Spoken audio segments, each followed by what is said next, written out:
Hello, buenas tardes, good morning, good afternoon, or evening.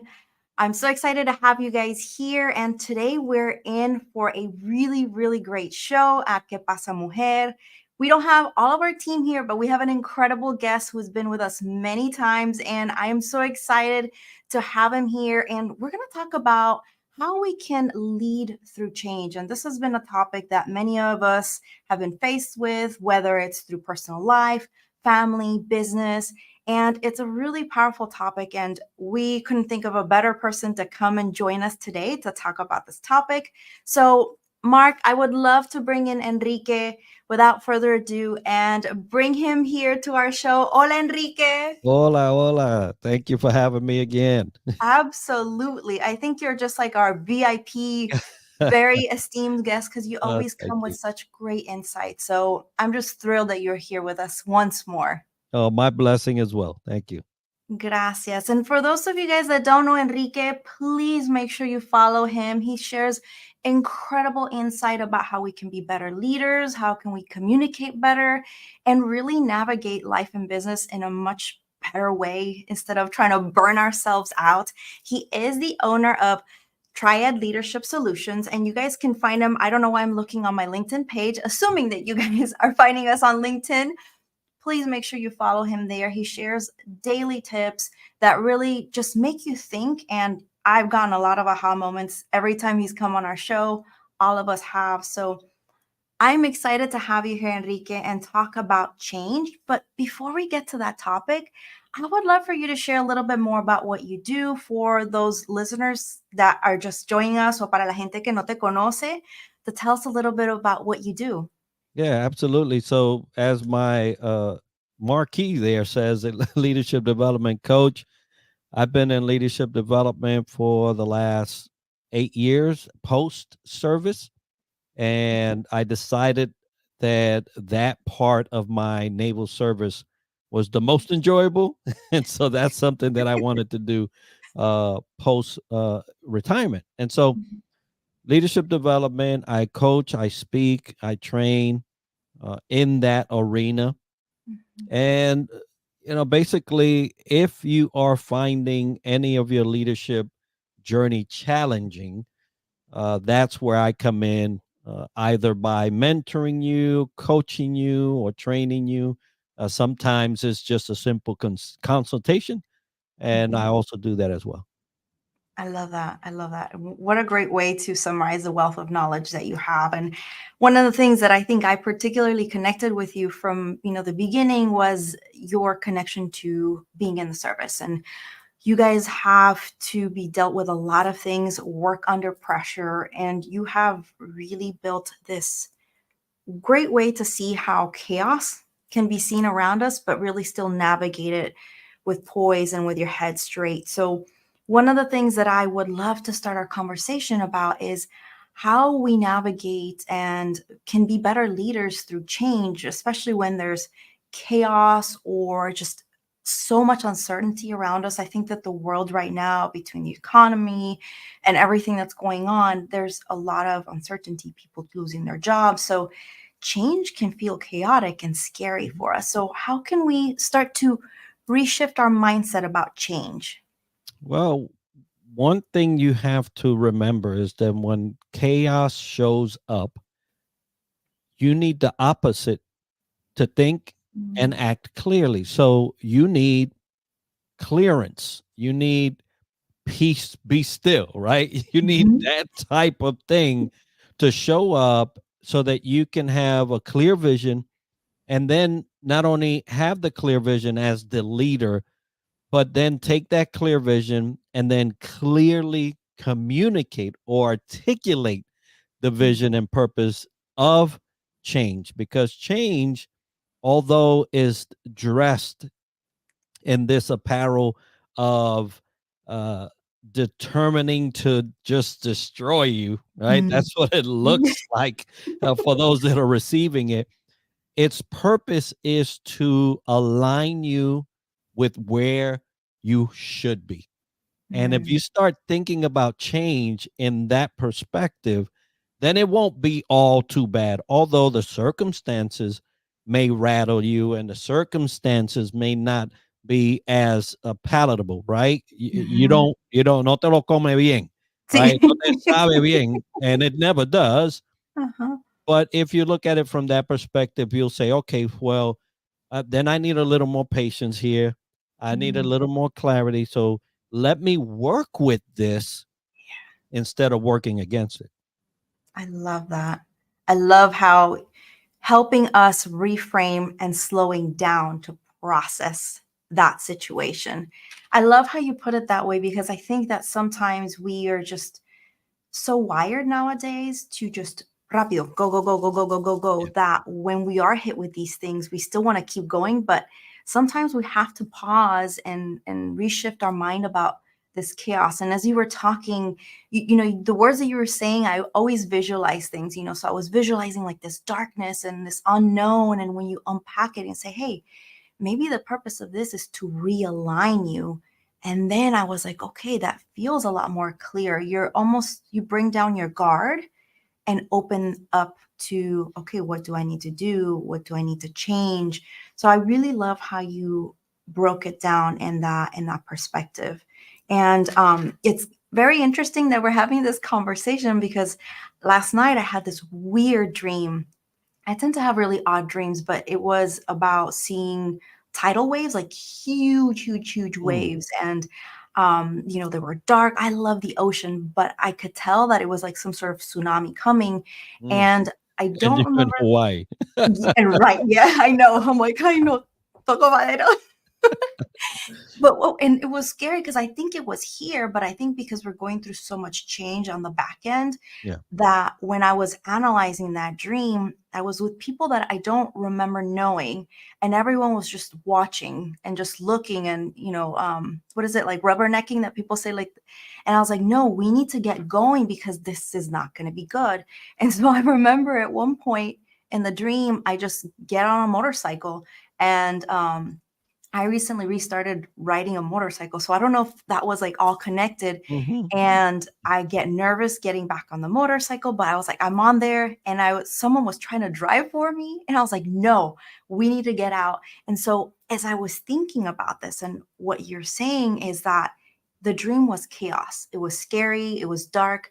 But I still, through that, found a way. Okay, you guys don't want to get out and moving. I'm going to go out and get out and be safe and find a way out. So I think it's refreshing to hear you say that because it also is making me think of, okay, sometimes it is okay to slow down so that you can see everything a little bit more clearly, and how can you mitigate change. And so with that and my crazy dream, it kind of made me think of sometimes when change comes, whether we're ready for it or not, I think we tend to avoid it.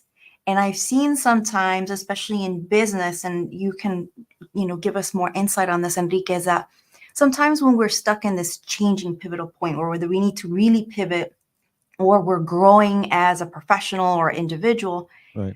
that we avoid this change. So sometimes we might get stuck on social media, just looking, wasting our time instead of taking action, or we take course after course after course after course and we don't take action. So we're stuck in the learning phase, but it's more of the avoidance. So I'm sure you've encountered people that you've coached and you've led through this. So how can you help people almost kind of like wake up or open their eyes from not avoiding change or being stuck in these moments?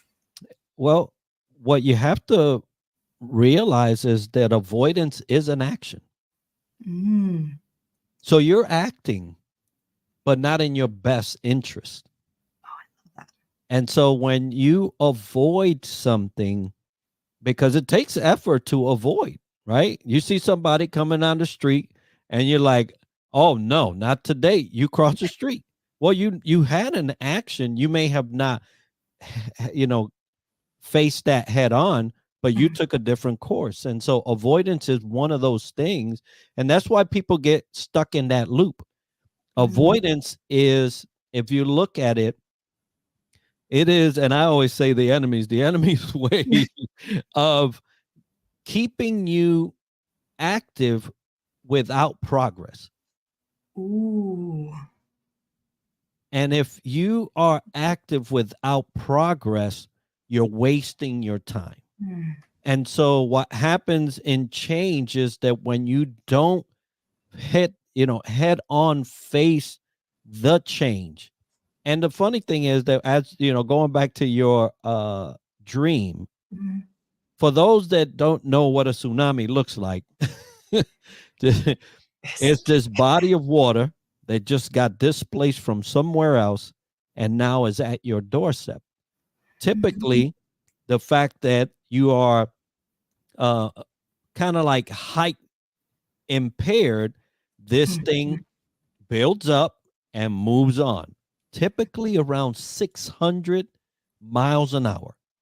So it is not a light thing to face. But imagine if instead of running east, west, you ran along with the tsunami. mm, Right now, mm. it doesn't matter what you do. The Yeah. tsunami, Yeah. because yeah, it's just one of those devastating things. Mm, But let's bring it down to like if it was just a wave. When yeah. you're heading the wave, you're gonna get battered. But when you go and you see this on the beach, Mhm, the wave comes and it pulls, right? mhm. It pulls. But if you wait for the second wave to go and you go with it, you can get out. And Yeah. so what change is saying to individuals is that we're going somewhere, whether you like it or not. Mm, You can come with me or you can fight me. If you mm, fight me, nobody knows what will occur. If you go with me, I'll show you how beautiful the world really is. mm, And so when and it's all a reframe, right? mhm, So if you spend your energy in avoiding the change, it is a personal testimony to yourself that mm, you do not want to grow, really, mhm, really. And if you're aware enough, you'll see that. Um, but mm. if you do want the change, then you'll prepare yourself for the journey because that's what's going to do. Is going to take you on a journey. Yeah. Oh, I love that. So what I should have done is try to surf that massive wave in my dream. Get on a jet ski instead of a motorcycle, girl. The wrong type of vehicle choice there for me. Which is, it's another thing about change, right? You Yeah. could you could think that you have the right tools and vehicles in preparation for this change, but you might not. Yeah. A jet ski obviously would have served you a whole lot better Yeah. than a motorcycle, but that's another thing to consider, especially when change comes. Yeah, but I do. This was like, as always, Enrique, you always blow my mind and how, you're able to take something and really, it makes me think of how we should pause to try and analyze these things from day to day. Yeah. Why do we avoid change? What are the things that we might have experienced that make us avoid these changes? And what I love that you said was that when you analyze it, you might just be stuck in that negative action and it's avoiding you. It's almost like chaining yourself before you can move to the next step. And so you got to think of ways to how to let go of that fear, how to let go of the unknowns and make.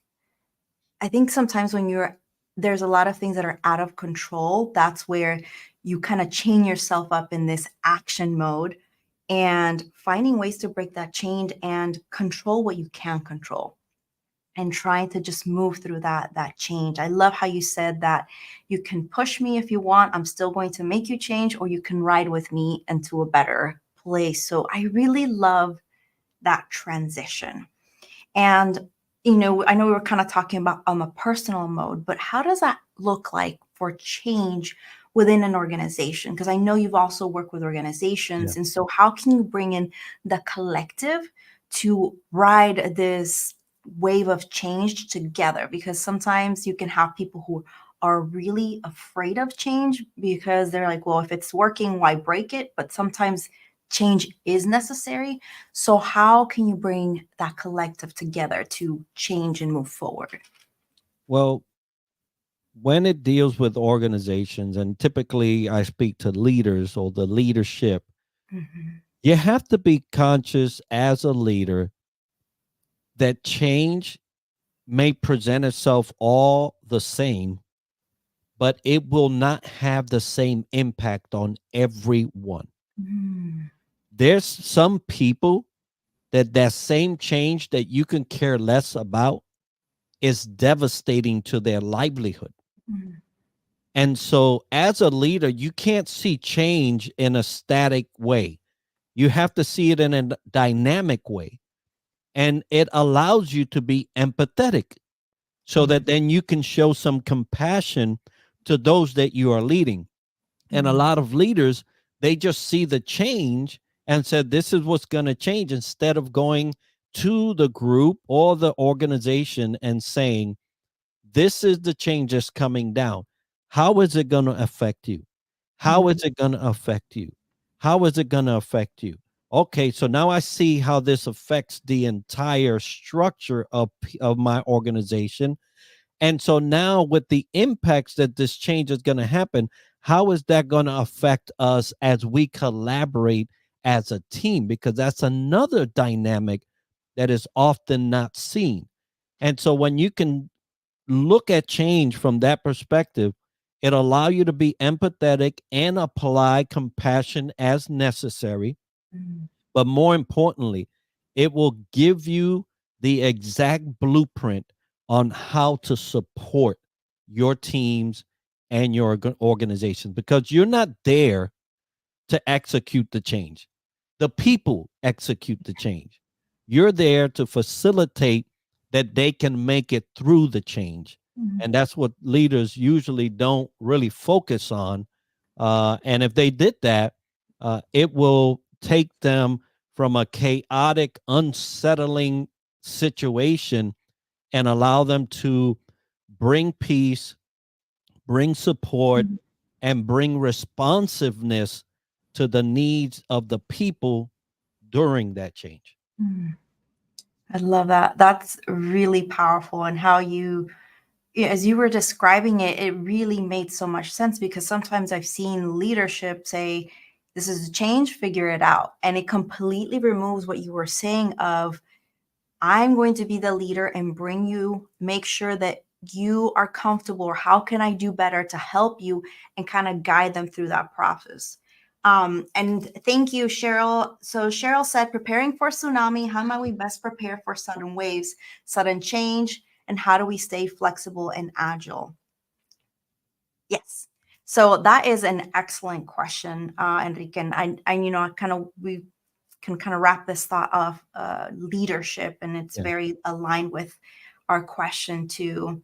Lili, gracias. Me encanta Enrique. Me hace pensar mucho. Sí, Enrique es increíble. Siempre nos hace Gracias, pensar gracias. muchísimo a fondo en cómo podemos ser mejores personas día a día. And this is just, really, you always make me think, and I'm trying to collect my thoughts to stay aligned, because there's so many avenues that we can discover. But I love how you said, being that leader that takes the time to sit down and make sure that his people or her people or the people within that organization are okay with this change, so that you can move forward together. Because the way that you put it, where change for one person can mean something completely different for another Yeah. person, is so true. So being aware of, if this is a devastating change for one of your key stakeholders or one of your key leaders in the organization, not figuring out how to help them feel more aligned is going to be detrimental to the actual end result. So I love that, opportunity. And I guess because we were talking about tidal waves and riding the waves, like I almost think that like the leader can be the surfboard, putting their people on the surfboard to kind of guide them through the process, and not being like, just figure it out, you're on your own, or just, do as I say, because it's so often that we see that. And so really bringing your people together and that collective vision within the process is really, really powerful. So thank you so much for sharing that, Yeah. Enrique. And so I don't know if you wanted to go back to Cheryl's question where it was preparing for tsunami. How might we best prepare for sudden waves or sudden change? And how do we stay flexible and agile? Well, that's the key, right? So how do you prepare for sudden waves? How do you prepare for sudden change? Flexibility. That's how. The issue is that how do I know how much flexibility I need to have at any given time, right? Because some changes come abrupt. Mhm. I've had situations where Monday morning I show up to work and there's already change waiting for me Mm, without any notice. It's there. So what aids you in allowing yourself to have the type of flexibility needed for these type of changes? And it is called preparation. mm, So preparation begins with plans, right? They begin with plans. You have to have a contingency plan for times of sudden change. Can you prepare for every sudden change? No. But if at least you have a blueprint, you can go from there and modify as you need. But those that don't even have a blueprint for the occasional change or for the processes around change rarely succeed. mhm, So if you have a plan to execute in that area of flexibility, that will allow you to be more effective and expect a better result than it would be if you had no plan. So flexibility begins with plans.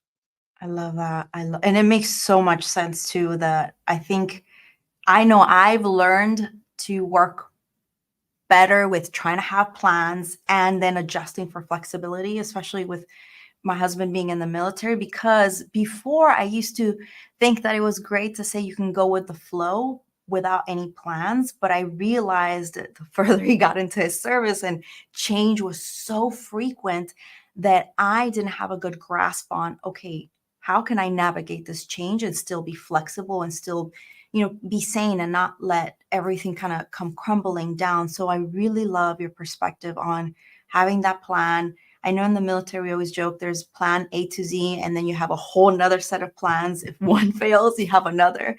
And I think that that is key in flexibility. And as we continually keep seeing change, and change might be internal, it might be societal, it might be things going on in the world, learning to pause, I feel, has been such a great way to reflect. But I think it's that self reflection part that people often struggle with.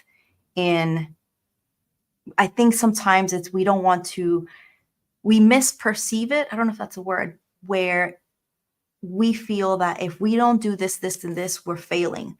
But instead, if we can reframe that and saying, well, I might not, my situation because of this move, it was a lot of changes. And I realized that I had driven and pushed so hard as a mom, a business owner, and then being a military spouse that I just was way beyond the burnout line, like extremely. And I just carried it as a badge of honor, like, oh, I can keep doing this. And eventually my body was telling me, you need to slow down.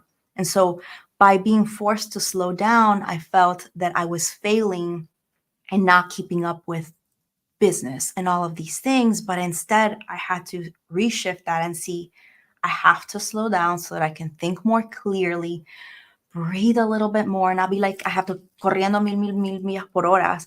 And that part was so challenging because I'm very self aware, but being able to put yourself in that space of this is necessary because XYZ was a challenge. So, in talking about flexibility and preparing, how can we be open to analyzing these things without bringing ourselves down or saying, oh, this is a failure if I don't do this because that's what society says? And instead of shifting it of, if I do this, it can help me with this. So it kind of becomes part of your planning for flexibility. Yeah. So what you just said was right on. If I do this, this will help me with this. It's called long term perspective, Mm. right? Mhm. In everything we do, there are the immediate effects and then the long term effects, right? Some people do an act and for a sudden and immediate satisfaction Mm. that will bring long term consequences that you can't live with. And Mm. so when you're talking about how you're dealing with change, always keep in mind what that change or the actions during that change will end up being later on. So Mm. keep the big picture in mind, because change is often part of a larger strategic goal and more than likely not part of our plan. We're just like cogs in the wheel, right? Uh-huh. And it's important to remind everybody that for long term benefits, even if it's short term effects are challenging, you have to consider the long haul. Mm. And it will allow you to take some different types of steps, Mm. because when you start thinking about, okay, so if I do this today, all right, I'll have this. Let's take a financial situation because it's typical across the Yeah. board, right? If you are in the government setting, normally your paycheck comes from the government. They have a standard first and 15th pay. But if you live paycheck to paycheck Mm. and they say, which often happens, we're not gonna, we have to sign this bill or nobody gets paid, Oh my gosh, yeah. right? Here you go. This is chaos for somebody that's always getting it on the Yes. first and the 15th. But it doesn't have to be, because if you had a plan and a long term plan Mm. in place, you would have been having a better relationship with finances. And then you got this thing called savings or mutual funds or whatever Yeah. that will supplement the case, or in the case the government says we can't pay you. Mhm. Now, has it ever happened? I think there's been a lot of scares in my time in the military, but we never got paid. But Yeah. it does happen. And so that long-term mentality is what allows you to put in place some strategic things to allow you to navigate that challenge, navigate that time of change. and and so I think that having that long term in mind even before the change could happen, along with planning, Mhm. can get you in a better situation. Yeah, I love that. And I think that that also helps you get out of the emotion that comes with that being in this current moment. This is how I'm feeling. But when you think about it, what does that look like in the future? It almost kind of just takes a little bit less of that emotion out so that you can think more strategically. And well, if I do this, while it's going to be tough and it's going to push me, it can take me to this point when in the end, I feel every challenge we face is an opportunity for growth. Sometimes we just forget to see it that way, whether it's positive or negative. Right. So yeah, this is, as always, Enrique, it's very, very enlightening. And I think it's just trying to pull ourselves from the emotion of change sometimes is the challenge. But when we can see it, where how can we be strategic in our own lives and how we mitigate this change can really help us, taking us from that point where we're so afraid of change to where, you know what, yeah, this is going to be tough, but I think that there's a brighter future in the long term for doing that. And something you said earlier that made me think that is really bad lately because of social media is that instant gratification. We do these short term gains that we think because we want some sort of instant gratification of like, oh, I achieved this goal. And it kind of was aligned with like that work, work, work, work, work that I was feeling. And so when you break away from that and start to think more of the long term and how that would affect you, keeping that, it's not sustainable. So I love how you put that perspective and what can we do today that will help us tomorrow. So thank you for that perspective. And I saw that Cheryl wrote something really nice that she said, military spouses and military/veterans are excellent in the workforce for this reason. Training for the unknown, understanding the sudden shifts, both have the chops because of the end goal mentality. Yes, thank you. Yes, definitely. And I know Enrique has a lot of experience that he can share within being able to kind of just work through that change. And you mentioned something that I like to kind of point out, which you mentioned fear. And so we are emotional beings, right? That there are emotions running through us at any given time, some more than others, some less.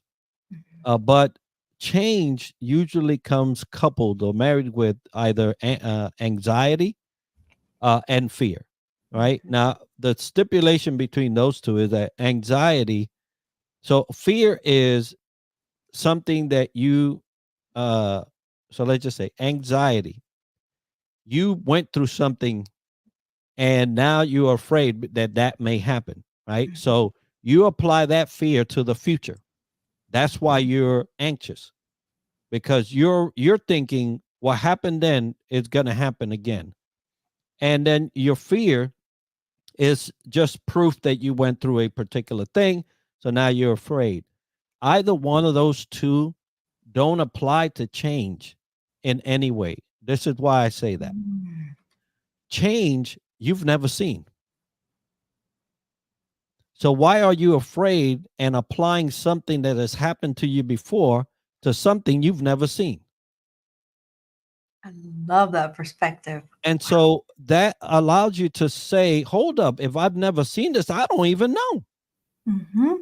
So if I don't know, I'm I'm not going to be afraid, and I'm not going to work myself all up if I don't even know what this looks like. Yeah. Let me look at the change and let me assess how that's going to impact me. Let me look at my resources. Let me look at my training. Let me look at my upbringing and how I can apply all these different tools that I already have to this particular change so that I don't buckle under it. Yeah. And so a lot of us, which I mean, I have done that, have applied anxiety and fear to something that I have never seen before. Mm. And so what I do is I void myself from the blessing of the Mm. journey of change. Most people will tell you, yeah, I'm here. And boy, was I afraid then, but I'm glad I'm here now. Yes. So why wait? Enjoy the whole thing, so you mentioned fear, and I wanted to highlight that a little. I love that. And I'm so glad that you did, because I do think that that's a powerful thing to be aware of, because it really does hold you down. And how you said it, where we don't know what change looks like. So why are we applying the knowns to the unknown part? Because what if this does turn out to be really amazing? Or what does it look like for you on the other side? And how you said that, just that perfect example that a lot of people reflect back on, that I know I have several instances in my life where I'm like, I'm glad I went through the change. At that time, I was afraid, I was anxious, I pushed back, and life is like, no, senora, you keep going. And it kind of just like, whether you want to or not, you have to do this. And I feel much better about that. So I love how you put that perspective. And really, I keep going back to the visual. Me with visuals is that fear chains us down to what we could be in the future. And I've also heard sometimes, I can't remember who it was someone within leadership space that had said, and it might have been you, I don't know, but that sometimes if the change that we have to go through will result in something really great, whether your business explodes, it grows, you can bring in more people on your team, or you as a person and your family are going to be in a much better space, but you are afraid of going through that because you feel like you're not ready, or if you can't handle this new blessing, what does that really mean? Like that fear of the positive side of things. Because I've heard people say that. I haven't necessarily felt that, but sometimes I feel like does that fear stop you from seeing things clearly of what could be really amazing and kind of just put you on the right trajectory? Yeah, absolutely. I see Mark had a question. I don't know if you see that Yeah, in let the me see. chat there. Yes. So Mark, our producer, said, how do you get past the procrastination fear? I find a lot of people have fear of failure, so they develop paralysis analysis. Mhm. I have been guilty of that. Can we talk more a little bit more about that? Yeah, yeah. So, uh, I told you that when you don't act for avoidance, you are acting, right? Mhm. People think I'm not doing anything, but you did because you chose not to do this other thing, right? So you chose to do that thing. It's an action. And procrastination, I think at times gets a bad rap because procrastination, in its definition, it's an intentional holding off, Mhm. intentional holding off. It's not like you like, well, you have already took action, although it may seem like inaction. You have already taken action not to act. And so you have to understand that you're going to be spending energy. Mhm. So why not choose to spend the energy on the progress of a thing than the staying still, Mhm. right? If Mhm. look, if somebody's in the building, they say fire, I'm jumping through a window, I'm going through a door, I'm finding the exit. I'm not staying there. Yeah. Why? Because I don't want to burn. And so a lot of times it's that we believe that we're keeping ourselves safe Mhm. if we don't even look that way. Have you ever seen that? Don't look that way. Yeah. Yeah. No, don't make eye contact. Yeah. Ahí viene que habla mucho. Don't make eye Sí. contact, right? Because we don't want to engage in that. And so how do we get past procrastination? How do we get past fear? Is realizing that you are already acting. And so where do you really want your energy? Do you want it spent and go nowhere? Or do you want to invest it and get somewhere? I love that. And that's how I see it anyway. Yeah, I love that. I love how you're saying how you invest your energy. That is that's a really great way. I think what we need to do is have a list of Enrique's life business changing tips as you go through change. Go down through this list to kind of help you reframe. And I think that and how do you invest your energy? We talk about investing for our business, for our financial goals, yet sometimes we don't do that for ourselves. So I think if we reframe that into how do we invest that energy, I love that. It helps ease things into why we sometimes feel stuck or why we don't want to take action. And I love how you said that you're taking action, but you're in this place, you're not moving. It's kind of like en vez de finding cómo salirte, o sea, empieza un fuego, there's a fire, like you were saying, you're going to find a way to get out of there. It's like you're going around in circles in that same spot and there's a fire around you and you just don't take action. Yeah, we call it jogging in place, right? Eso, yes, yes, yes, absolutely. So yeah, it's really tricky when you're in it, but I think it's that if we can find things that work for us in that preparation to help us get out of that moment of where changes feels fearful, but then we can say, like you were saying, why am I afraid of this if I don't know what this can bring? And then thinking about, well, what if I do this? How is that going to look like in the future? So it gets me excited because I think it helps me reframe as well as I go through things in life and change. And one of the things that you said, I think already several times, is that change is a blessing, and being able to go through that blessing And when we can shift the way that we see change, it can really help us open up to what's like the next phase in our business or in our life. And also, I think in that process of change, you also let go of some past traumas or experiences that you've lived.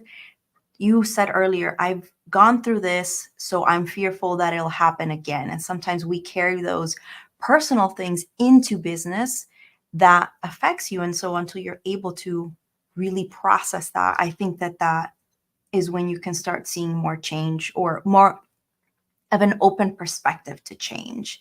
I do want to say, hola Nancy, muchas gracias por estar aquí. Hoy es un tema muy bueno de cómo podemos atravesar los cambios de la vida, sea en el negocio o en la vida personal. Y tenemos aquí a Enrique, nuestro invitado muy, muy especial, hablando acerca de cómo podemos manejar los cambios de la vida y tener mejor perspectiva sin tanto miedo al cambio. Enrique, you've worked with organizations, individuals.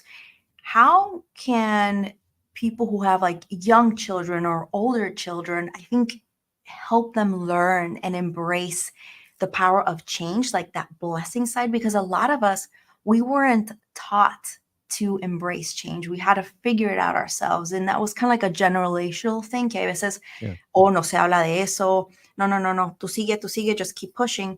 So kind of breaking some of those bad barriers and helping our next generation embrace change from an earlier age so that they can even be more well equipped than we were.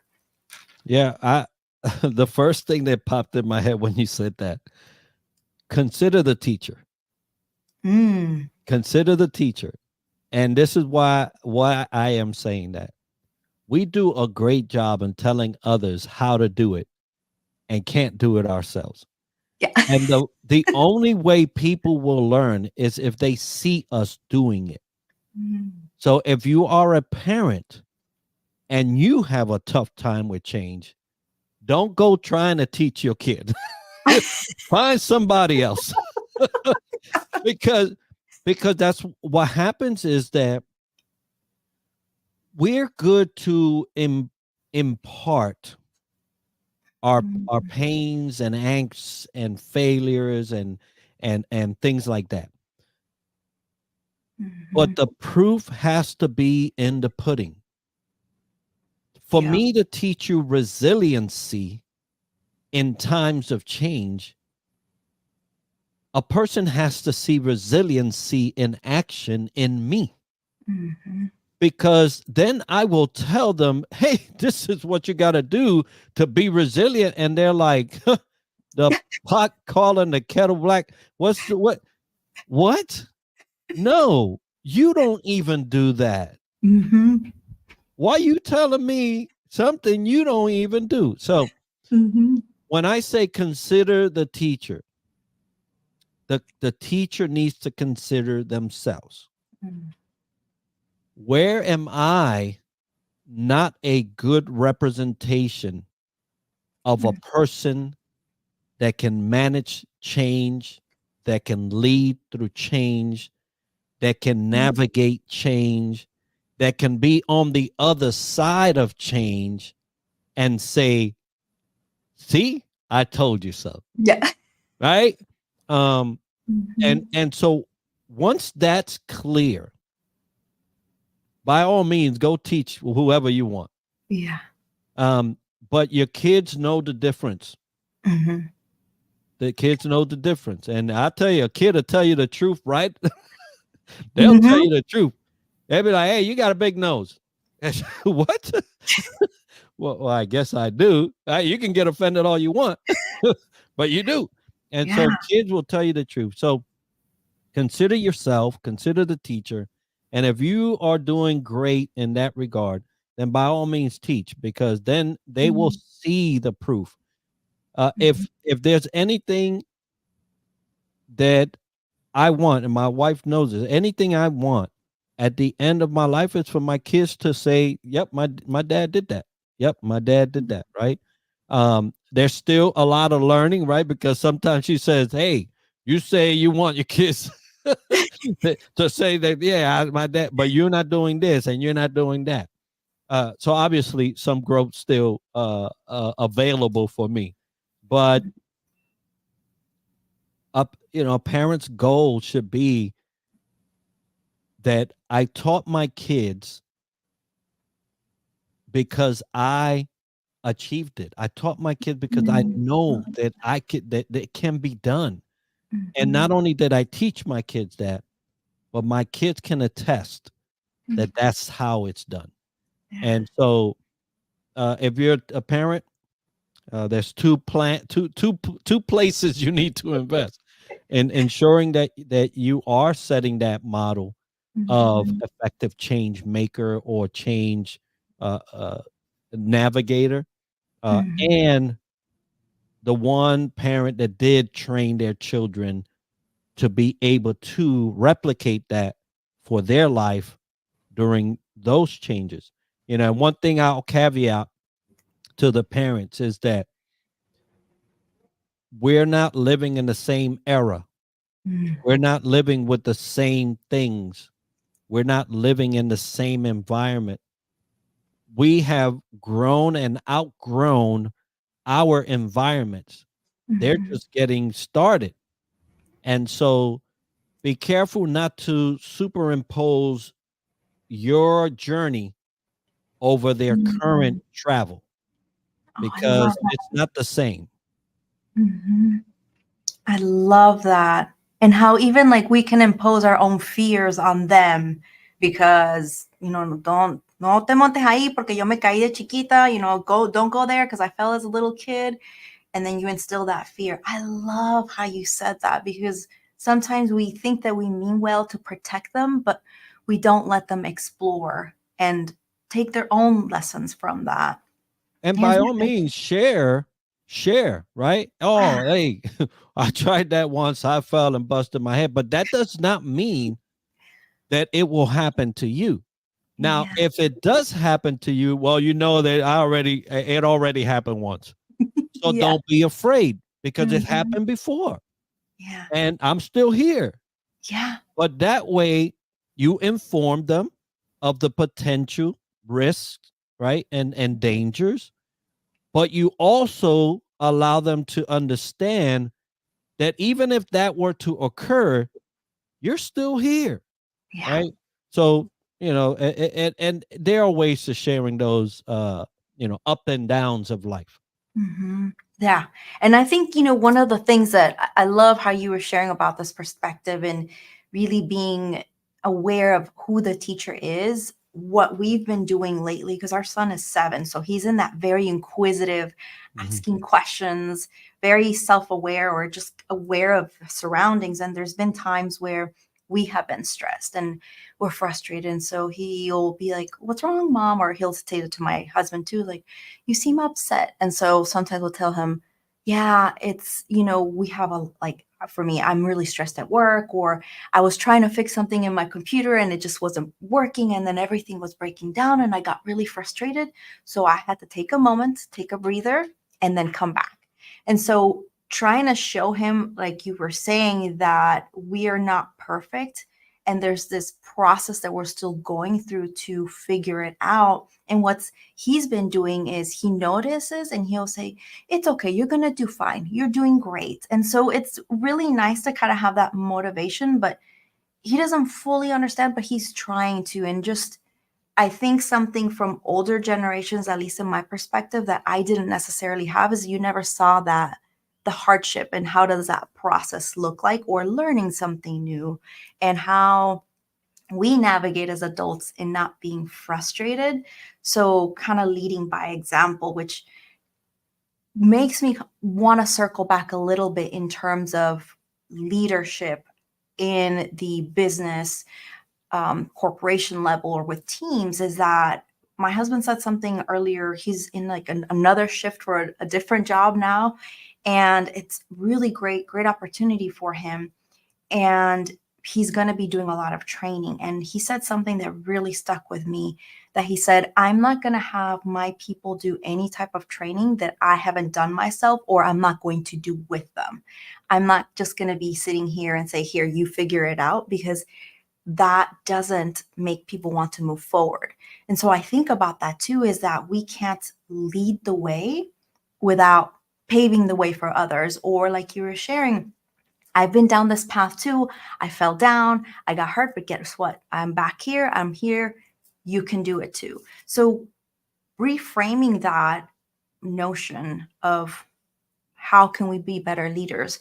And now I kind of want to shift the perspective of what can someone do where they're in an environment where the leader isn't seeing that bright side of, hey, how can we lead together?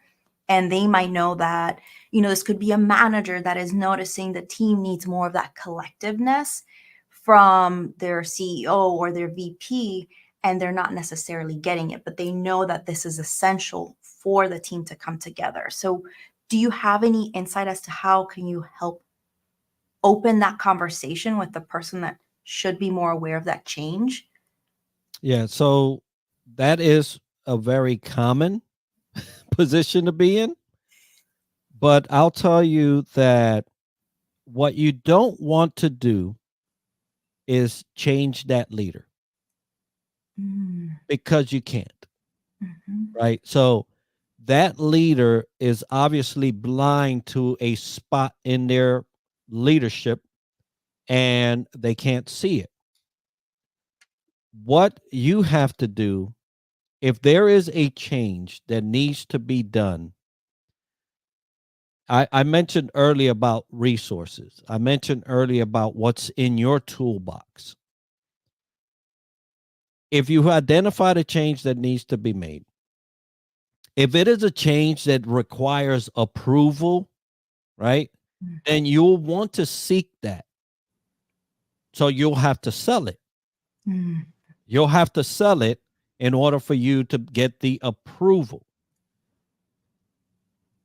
This is where your strategist, right? This is where you start pulling out of your strategist, your technical knowledge, your ability to not convince but convey a message, your ability to prove a concept. This is where the real work occurs, because trying to sell something to a leader that doesn't have to say yes is difficult. Yeah. But there are ways to do it. Talk within your team. See if there's a consensus. If there's no consensus, that's a moot point, because if your team can't support the change that you think is required, then that's it, because the team has to implement it, right? But if there's a consensus, then you take that consensus and you package it up into a presentation to the leader. The leader has to make a decision, but leaders are usually afraid of making decisions of things they don't know. And so if they don't know and you can't make them aware and educate them, then that change will never come. Now, let's say you present it and then they see the light. Well, you've done two things. You've educated your leader, and now you've freed up your team, because now they get the change that they need. Yeah. And potentially understand that just because the leader said yes, that not the company might say no. So in that contingency, have a plan on how to implement most of that change that does not require approval, so that you can get one step further down the road. Sometimes we think that it needs to be all together. No, when you go sit down at and this is a restaurant for you guys over there to visit. It's called Le Mur. Ooh. Le Mur. 7-course meal. It's about Mm. 3 hours long. But anyway, I loved it. Good to know. Yeah. But, you know, when you're in that restaurant, you know you're going to have a full-on meal. But it's Mhm. they don't bring it all to the table. They bring you one thing, they dust off the table, they bring you another. Some change is best implemented piece by piece. And you must understand that sometimes you're not going to get the yes from leadership. But there are some pieces and elements of that change that you don't need a yes for. Mhm. What are those pieces? Can you identify them? Can you put them into play? Can you let them prove your point? And sometimes we just don't think enough Mm. to how to strategically, operationally, and tactically put these changes into play without being frustrated because we know we're going to get a no. Wow. Very, very powerful, Enrique. Very powerful. And I love that you said convey, don't convince. That to me was really powerful because we often feel that we have to convince the leaders to get the yes. And even like you said, the leader might end up saying yes and you educate and liberate the team, but the company wide might say no. So then you're back into that. What can you do? And I love how you said, think about things that don't require an approval that still can be changed, and it helps you guide into that process. So, excuse me, it's really powerful way to rethink our processes. And Mark, our producer, is saying sometimes we feel that we have to change their leadership style. You can't always make a macro or macro leader. Yeah, again, we're trying to force our own perspectives or what we think would be better on someone else. It's difficult, but I think it's just this beautiful journey of change as we've been talking about. Enrique, you've shared so much great insight, and I'm looking that we're almost at time. I do want to respect your time.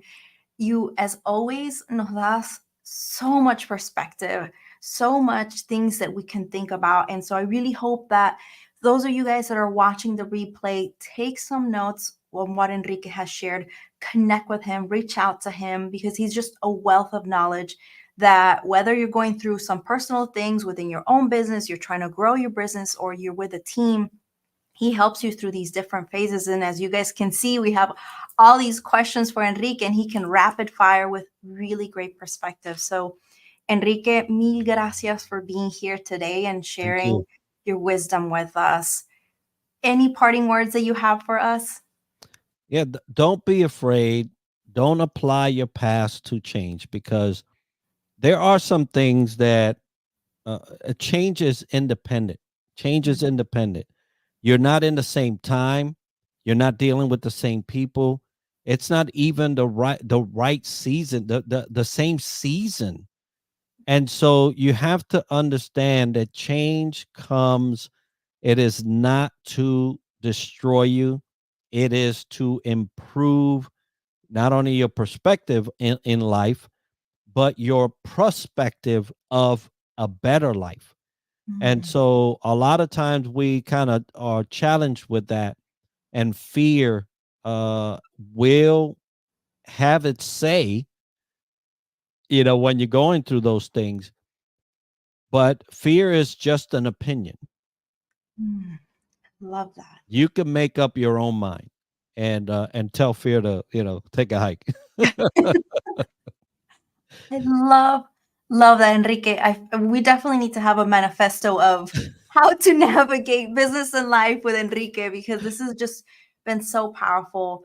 There's so many nuggets of wisdom that I know I'm going to go back and re-listen and kind of put this down on a paper to remind myself constantly the power of change and how it's not about fear, it's this new perspective. So thank you, Enrique, so much. Thank Thank you you. for everyone who showed up, who was commenting. Nancy, Lily, Cheryl, we really appreciate you guys. Zane was also here earlier. Thank you so much. And for everyone who's watching the replay, Make sure you connect with Enrique. And Mark, thank you, our producer. We are ready for Maddie's poem. Until next week. Ciao. In 2008, actor Robert Pattinson got rid of his stalker who had been camping outside of his apartment by taking her out on a dinner date. He said, "I just complained about everything in my life and she never came back."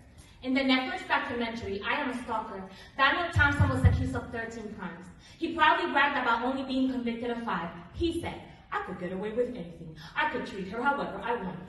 Both scenarios alarming, red flags waving all over the place. Yet the male ego is as delicate as a bomb. You can detonate it with the simple no. It's always, why didn't you just say no? Well, because no can get you killed. The entitlement of access for bodies that don't belong to them. These moments where being a woman is as delicate as being a butterfly in a lion's cage. You can be attacked for resisting or just existing. Women don't get the chance to date. The retaliation of having a stalker to complain about period crimes. Inequality in the workplace. Sounds like some male privilege shit we know nothing about. Our nose taking as guesses and the message can't get through to thick skulls thinking with the wrong head. I've been that woman, minding my own tunnel vision business, when a sideline of sex-driven men crash into me with a cat cold and proceeds to anger when gentle rejection shoots down his confidence like an unidentified object, ducking the bark and bite of a dog chasing after tails, demanding me to smile because I'm prettier when I smile. Guess I should smile bigger to show my face. I've been that woman in defense mode,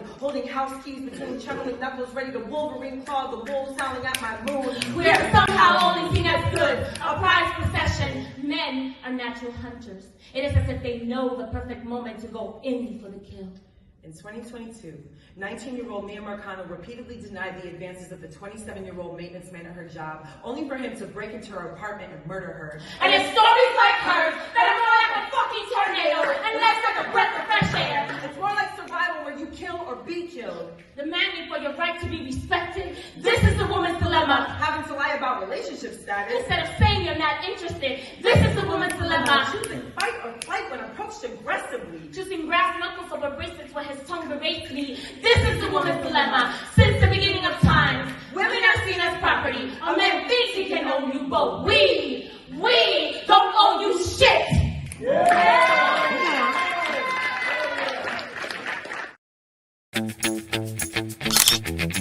I'll borrow this from a good brother of mine that served in the Army, right? We have 2-to-1 ratio within ourselves. 2 ears, 1 mouth. Use the 2-to-1 ratio.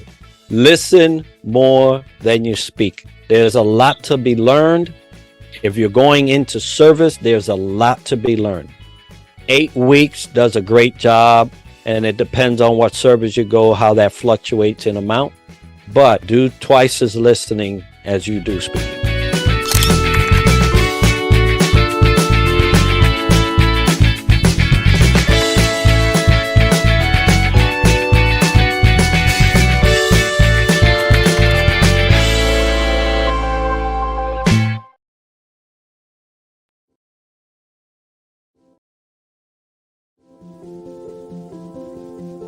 If you're watching this with your friends, you'll probably make a joke.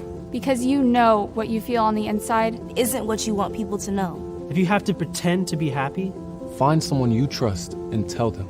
If you get mad at things and you don't know why, or have thoughts about hurting yourself, find someone you trust and tell them. You are never alone when you share. Seriously, people care about you. It's okay to not understand what you're feeling. And it's easy to think that you're all alone. But you don't have to be. You're never alone when you share. Don't be ashamed to tell someone you trust what you're feeling. You're not alone. You are not alone. Find someone you trust and tell them. Tell a parent. Tell a teacher. Tell a brother or sister.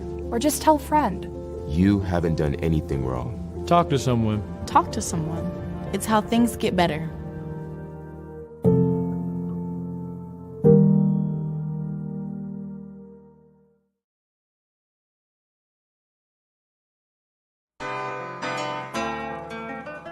Are just so impressed with them. Like I said, we've been with them for years. I will recommend and refer anyone to them. We stand by A+ academics. They're the best. A+ tutorial really did help me with all my grades. They all went up when I came to this place. And I would say I recommend this school to everyone. So it's a really good environment to be in, especially for me because it makes me look up to my parents. If you have students that need academic help, A+ Academics is the place to be. A+ Academics, what a great place to go for academics. It's just a really great place to learn.